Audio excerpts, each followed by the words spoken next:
আসসালামু আলাইকুম।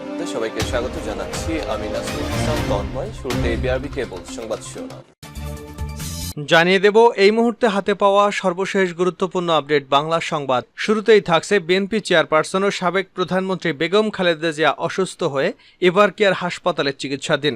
তার সুস্থতার জন্য দোয়া চেয়ে কান্নায় ভেঙে পড়লেন দলটির মহাসচিব মির্জা ফখরুল ইসলাম আলমগীর। এবারে জানাবো গণতন্ত্র রক্ষায় আওয়ামী লীগ নেতাকর্মীদের সর্বদা প্রস্তুত থাকার নির্দেশ দিলেন দলটির সভাপতি ও প্রধানমন্ত্রী শেখ হাসিনা বলেছেন, উন্নয়ন ও গণতন্ত্র বিরোধী দেশি বিদেশি অপশক্তি এখনও নানাভাবে ষড়যন্ত্র করে যাচ্ছে। জানাবো ৪ কোটি টাকা আদায় করে মতিউর সিন্ডিকেট কোষাগারে জমা দিতেন মাত্র ১.৫ কোটি টাকা। জাতীয় রাজস্ব বোর্ড কাস্টমস, এক্সাইজ এবং ভ্যাট অ্যাপিলেট ট্রাইব্যুনালের সভাপতি ডক্টর মোহাম্মদ মতিউর রহমানের বিরুদ্ধে কর্মক্ষেত্রে বিভিন্ন কৌশলে দুর্নীতির মাধ্যমে অর্থ হাতে নেওয়ার অভিযোগও উঠেছে। এদিকে সময় নিয়েও দুদকে হাজির হননি বেনজির। পুলিশের সাবেক মহাপরিদর্শক বেনজির আহমেদ রোববার দুর্নীতি দমন কমিশনে হাজির হননি। অবৈধ সম্পদ অর্জনের অভিযোগে জিজ্ঞাসাবাদের জন্য তাকে দ্বিতীয়বারের মতো সকাল 10টায় দুদকের প্রধান কার্যালয়ে হাজির হওয়ার জন্য ডাকা হয়েছিল। বেলা 11টা 20 মিনিট পর্যন্ত তিনি সেগুনবাগিচায় দুদকের প্রধান ফটকে যান। জানিয়ে দেব পুলিশে বড় ধরনের রদবদল আনা হয়েছে। দুটি আলাদা প্রজ্ঞাপনের মাধ্যমে একযোগে 30 বিসিএস পুলিশ ক্যাডারের কর্মকর্তাদের বদলি বা পদায়ন করা হয়েছে। এবং সর্বশেষ জানাবো আন্তর্জাতিক সংবাদ। রক্তাক্ত ফিলিস্তিনিকে গাড়ির সঙ্গে বেঁধে নিয়ে গেছে ইসরায়েল। এক আহত ফিলিস্তিনিকে রক্তাক্ত অবস্থায় গাড়ির সঙ্গে বেঁধে নিয়ে গেছে ইসরায়েল। এদিকে ইসরায়েলি সামরিক বাহিনী বলছে, পশ্চিম তীরের জেনিন শহরে একটি অভিযানের সময় আহত ফিলিস্তিনিকে গাড়ির সঙ্গে বেঁধে নিয়ে যাওয়ার ঘটনা প্রোটোকল লঙ্ঘন করেছে তাদের সেনা সদস্যরা। এতক্ষণ শিরোনাম শুনছিলেন, এবার বিস্তারিত। প্রিয় দর্শক, আপনি যদি এই চ্যানেলে নতুন হয়ে থাকেন, ভিডিওটি দেখতে দেখতে চ্যানেলটি সাবস্ক্রাইব করে আমাদের সঙ্গেই থাকুন। আর এই ভিডিও সম্পর্কে আপনি আপনার মূল্যবান মতামতটি কমেন্ট বক্সে জানিয়ে দিন। আর হ্যাঁ প্রিয় দর্শক, জানিয়ে দিন ভিডিওটি কোথা থেকে দেখছেন। অসুস্থ খালেদার জন্য দোয়া চেয়ে কান্নায় ভেঙে পড়লেন মির্জা ফখরুল। বিএনপি চেয়ারপারসন ও সাবেক প্রধানমন্ত্রী বেগম খালেদা জিয়া অসুস্থ হয়ে এভার কেয়ার হাসপাতালে চিকিৎসাধীন। তার সুস্থতার জন্য দোয়া চেয়ে কান্নায় ভেঙে পড়লেন দলটির মহাসচিব মির্জা ফখরুল ইসলাম আলমগীর। রোববার নয়াপল্টনে দেশনেত্রী বেগম খালেদা জিয়ার সুস্থতা কামনা করে দোয়া মাহফিলের আয়োজন করে বাংলাদেশ জাতীয়তাবাদী দল বিএনপি। সেখানে বক্তব্য দেওয়ার সময় খালেদা জিয়ার জন্য দোয়া চাইতে গিয়ে কান্নায় ভেঙে পড়লেন মির্জা ফখরুল। তিনি বলেন, বেগম খালেদা জিয়া এই সরকারের প্রতিহিংসায় দীর্ঘদিন যাবৎ কারাবন্দী হয়ে আছেন। উদ্দেশ্যপূর্ণভাবে রাজনৈতিকভাবে তাকে দূরে ঠেলে ফেলা এবং হত্যার জন্য তাকে কারাগারে রাখা হয়েছে। তিনি বারবার কমপ্লেইন করেছেন, কিন্তু সরকার তার কোনো কথাই শোনেনি। তার কোথাও কোনো চিকিৎসা করা হয়নি। বাসায় আসার পর তাকে বলা হয়েছে, কিন্তু সবাই যেতে পারবেন না। মেডিকেল রিপোর্ট বারবার বলেছে ম্যাডামের যে অসুখের চিকিৎসা বাংলাদেশে করা সম্ভব নয়। তার চিকিৎসার জন্য উন্নত দেশ কিংবা উন্নত মানের চিকিৎসা প্রয়োজন। আমরা দল এবং পরিবারের পক্ষ থেকে বারবার বলেছি, কিন্তু সরকার খালেদা জিয়ার সুচিকিৎসার ব্যবস্থা করছে না। আওয়ামী লীগ কখনই ভোটে নির্বাচিত হয়ে ক্ষমতায় আসেনি। জোর করে রাষ্ট্রযন্ত্র ব্যবহার করে তারা বারবার ক্ষমতা কুক্ষিগত করেছে।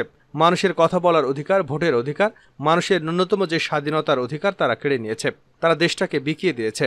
পুলিশের সাবেক প্রধান, সেনাবাহিনীর সাবেক প্রধান, বিভিন্ন প্রশাসনের কর্মকর্তাদের দুর্নীতির প্রসঙ্গ তুলে ধরে তিনি বলেন, কয়েকদিন আগে পুলিশ অ্যাসোসিয়েশনের পক্ষ থেকে বলা হয়েছে যে তাদের বিষয়ে সংবাদ প্রকাশে সতর্ক হতে হবে।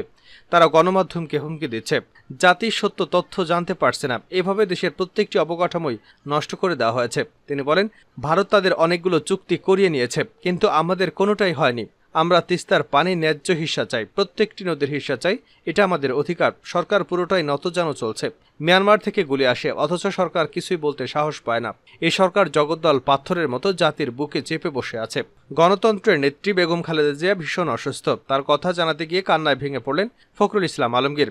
নেতাকর্মীদের উদ্দেশ্যে তিনি বলেন, দোয়া করুন, গণতন্ত্রের প্রতীক যিনি স্বৈরাচারের কাছ থেকে আমাদের গণতন্ত্র উপহার দিয়েছিলেন, যিনি বহুদলীয় গণতন্ত্রকে শক্তিশালী করার জন্য সংসদীয় গণতন্ত্র চালু করেছিলেন, কেয়ারটেকার গভর্নমেন্টকে সংবিধানের সাথে সংযোজন করেছিলেন, এদেশের মানুষের ভোটাধিকার নিশ্চিত করেছিলেন, দেশের অর্থনীতি সমৃদ্ধ করার জন্য কাজ করে গেছেন। কি দুর্ভাগ্য আমাদের।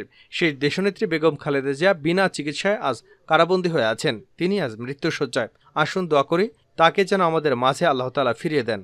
আমরা যেন তার নেতৃত্বে আবার আগের মতো জেগে উঠতে পারি। এই ভয়াবহ দানব রাষ্ট্রের মানুষের জাতির সমস্ত কিছু ধ্বংস করে দিচ্ছে। তাকে যেন পরাজিত করতে পারি। আসুন আমরা সেই দোয়াই করি আল্লাহর কাছে। আল্লাহ তাআলা যেন আমাদের সেই তৌফিক দেন, সেই শক্তি দেন। গণতন্ত্র রক্ষায় আওয়ামী লীগ নেতাদের সর্বদা প্রস্তুত থাকার নির্দেশ দিয়ে দলটির সভাপতি প্রধানমন্ত্রী শেখ হাসিনা বলেছেন, উন্নয়ন ও গণতন্ত্র বিরোধী দেশি বিদেশি অপশক্তি এখনো নানাভাবে চক্রান্ত ষড়যন্ত্র করে যাচ্ছে। রোববার আওয়ামী লীগের ৭৫তম প্রতিষ্ঠা বার্ষিকী উপলক্ষে দেওয়া এক বাণীতে তিনি এসব কথা বলেন। শেখ হাসিনা বলেন, স্বাধীনতা বিরোধী সাম্প্রদায়িক গোষ্ঠী এবং উন্নয়ন ও গণতন্ত্র বিরোধী দেশি বিদেশি অপশক্তি এখনো নানাভাবে চক্রান্ত ষড়যন্ত্র করে যাচ্ছে। এই অপশক্তির যে কোনো অপতৎপরতা ষড়যন্ত্র ঐক্যবদ্ধভাবে মোকাবিলা করে উন্নয়নের ধারাবাহিকতা এবং গণতন্ত্র রক্ষার জন্য সর্বদা প্রস্তুত থাকতে আমি দলের প্রতি এবং সকল নেতাকর্মীদের প্রতি আহ্বান জানাচ্ছি। আওয়ামী লীগ সভাপতি বলেন, তিনি বিশ্বাস করেন তার দলের নেতাকর্মীদের মেধা, পরিশ্রম, ত্যাগ এবং দক্ষতা আওয়ামী লীগকে আরও গতিশীল এবং শক্তিশালী হিসেবে জাতির পিতার স্বপ্নের ক্ষুধা, দারিদ্র্যমুক্ত এবং সুখী সমৃদ্ধ সোনার বাংলা প্রতিষ্ঠিত করবে। তিনি বলেন, বাংলাদেশ আওয়ামী লীগ মাটি ও মানুষের দল, জনগণই আওয়ামী লীগের মূল শক্তি।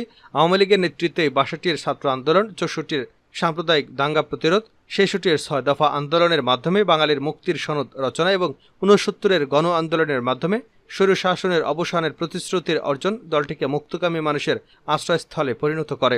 শেখ হাসিনা বলেন, জাতির পিতার আদর্শ এবং মহান মুক্তিযুদ্ধের চেতনাকে ধারণ করে আমাদের নেতাকর্মী এবং সমর্থকরা লড়াই সংগ্রাম এবং মানুষের আস্থা অর্জন করে আওয়ামী লীগকে জনমানুষের সংগঠনে পরিণত করেছে। ৪ কোটি টাকা আদায় করে মতিউর সিন্ডিকেট কোষাগারে জমা দেয় মাত্র ১.৫ কোটি। জাতীয় রাজস্ব বোর্ডের কাস্টমস, এক্সাইজ ও ভ্যাট অ্যাপিলেট ট্রাইব্যুনালের সভাপতি ডক্টর মোহাম্মদ মতিউর রহমানের বিরুদ্ধে কর্মক্ষেত্রে বিভিন্ন কৌশলে দুর্নীতির মাধ্যমে অর্থ হাতিয়ে নেওয়ার অভিযোগ উঠেছে। তার বিরুদ্ধে অবৈধ আয় এবং রাজস্ব ফাঁকির অভিযোগ করে এনবিআরে আবেদন করা হয়েছে। এই আবেদনে মতিউর এবং তার পরিবারের সদস্যদের কর ফাইল এবং তাদের নামে থাকা বিভিন্ন প্রতিষ্ঠানের রাজস্ব পরিশোধের তথ্য খতিয়ে দেখার আহ্বান জানানো হয়েছে। এনবিআরে করা আবেদনের সঙ্গে দুর্নীতি দমন কমিশনে করা সব তথ্য উল্লেখ করা হয়েছে।